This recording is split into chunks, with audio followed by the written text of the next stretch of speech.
Good evening, everyone. I am working at a new restaurant called Allegra, which is in Stratford. It's a 42-storey building that they've been working on for the past 10 years. We actually only opened about 8 weeks ago to the public. I've been on board for about 8 months, kind of designing the menus and going through like the seasonalities of food and stuff like this. But I've come today to talk about tackling food waste within the pastry sector, which is something that we've taken on quite heavily within Allegra. I wanted to just start by touching on sustainability a little bit. A lot of people, it's become somewhat of a taboo subject, sustainability, because a lot of people seem to think that things are right and things are wrong. There's a lot of people that will declare themselves as experts in this subject. I don't, quite the opposite actually. I'm here today to share what I'm trying to do to help put footprints in place for a sustainable future. I don't, however, have all the answers, and I still have an awful lot to learn about it. But if every single person in this room takes a little bit of what I say back with them and works on that, then it will have a huge impact on the future. Food waste is a huge part of sustainability, and for me and what we're working on in the restaurant. We started on, we're using a lot of puff pastry, so a lot of our dishes are sort of petiviers.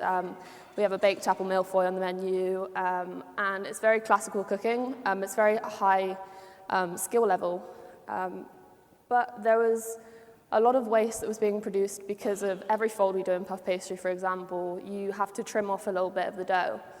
And it was kind of soul-destroying to see so much of it go to waste. So I started making the puff into brioche loaves. Here are some of the things that we've kind of got on the menu at the moment.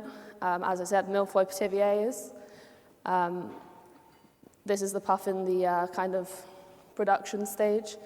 And then the thing that we were turning brioche loaves into was this honey cake. So I was making the brioche loaves, blitzing it down to sort of breadcrumbs, and then using it as a base for the honey cake.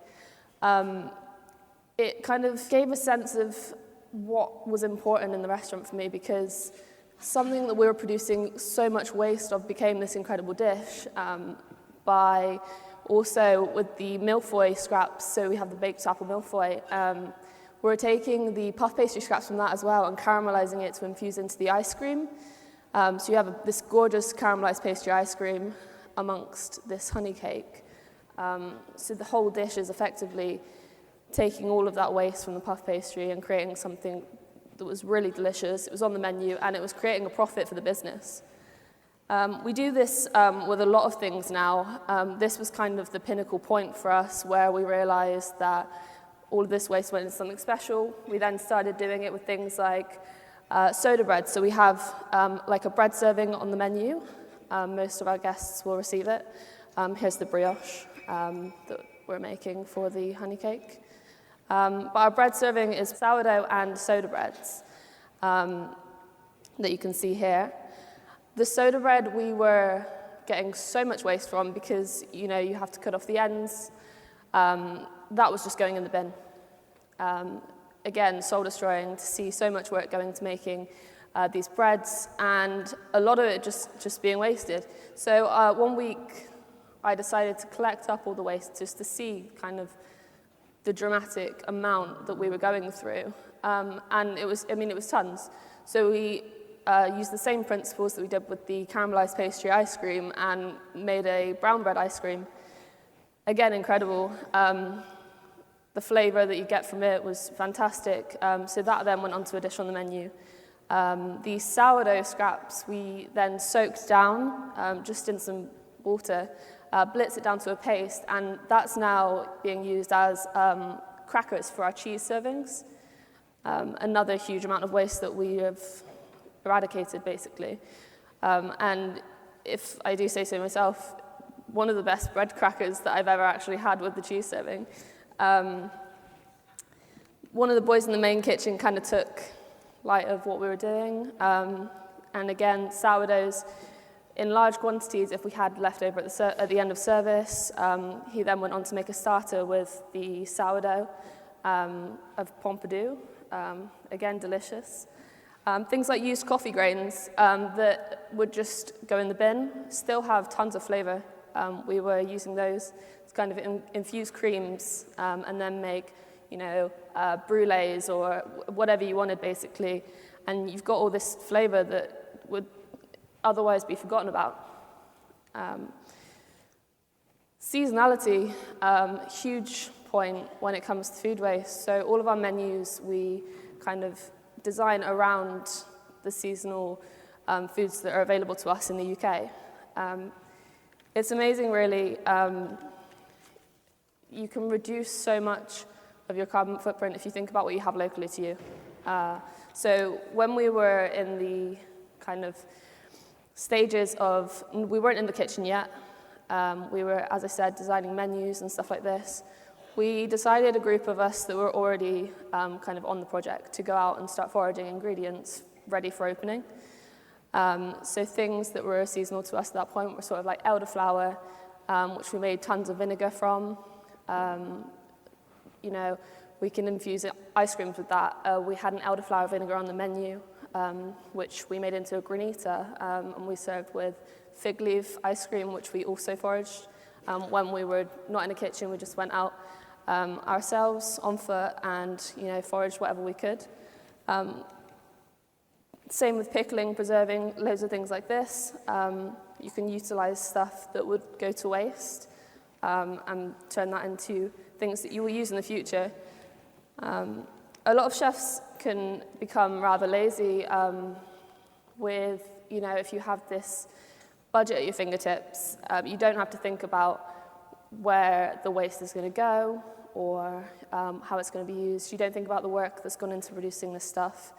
But if you're going out and you're taking your team to kind of find stuff for themselves, see where it's coming from, see what they can do with it, I think it's really beneficial in the future for them.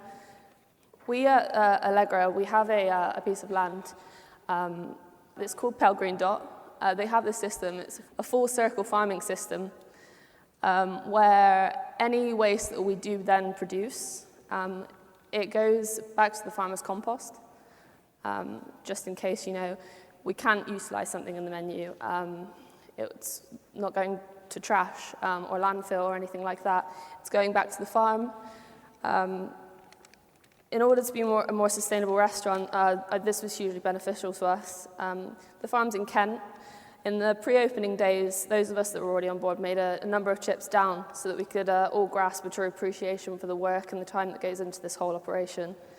As I said, this picture here shows the system in which the farm functions. All of the produce that we get for Allegra is utilized. So even like seconds, fruits and veg that we can't particularly use because it's not substantial enough for the menu, we can then use for jams and chutneys and things like this to cook down.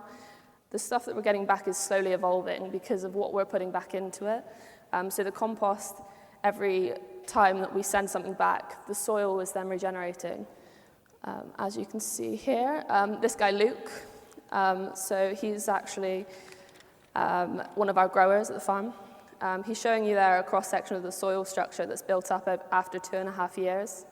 The bottom of it is the soil structure of the clay and the bedrock chalk, and the rich black soil on the top is the decomposed organic matter that builds up over time throughout earthworm activity and the decomposition of the mulch, so the wood chip used and composted food.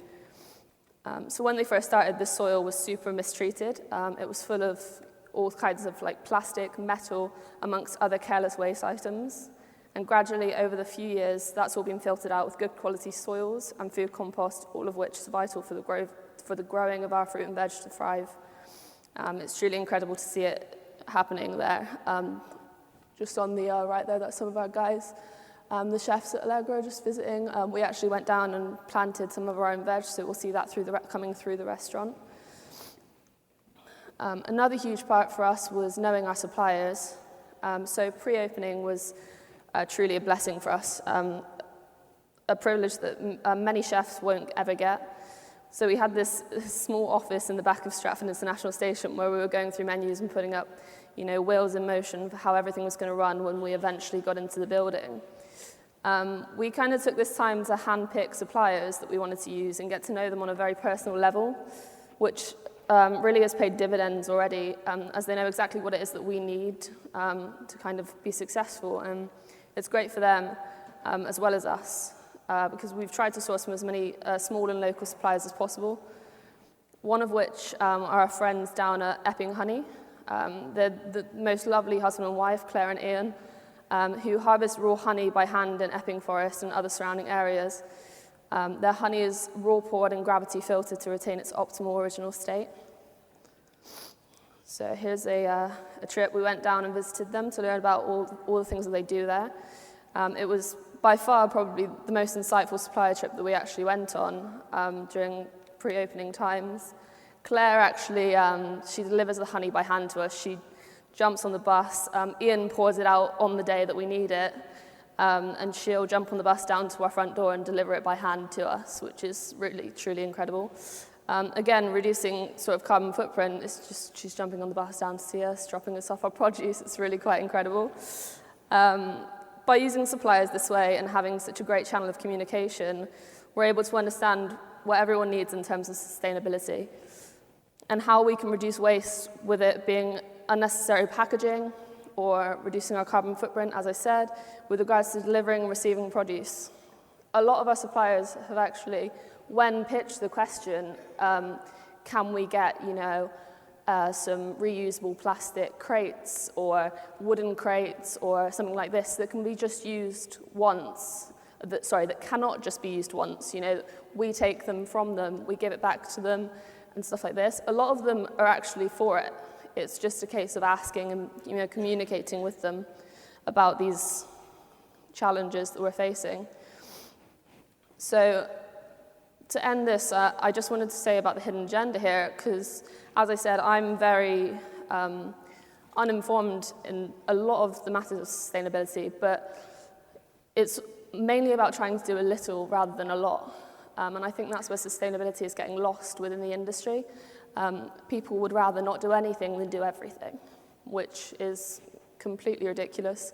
If every single person, as I said in this room, did one tiny thing to try and change the world of sustainability and to try and make the world a better place within the food industry, it would have huge, huge benefits to everyone. So yeah, that's everything I have to say. Thank you, guys.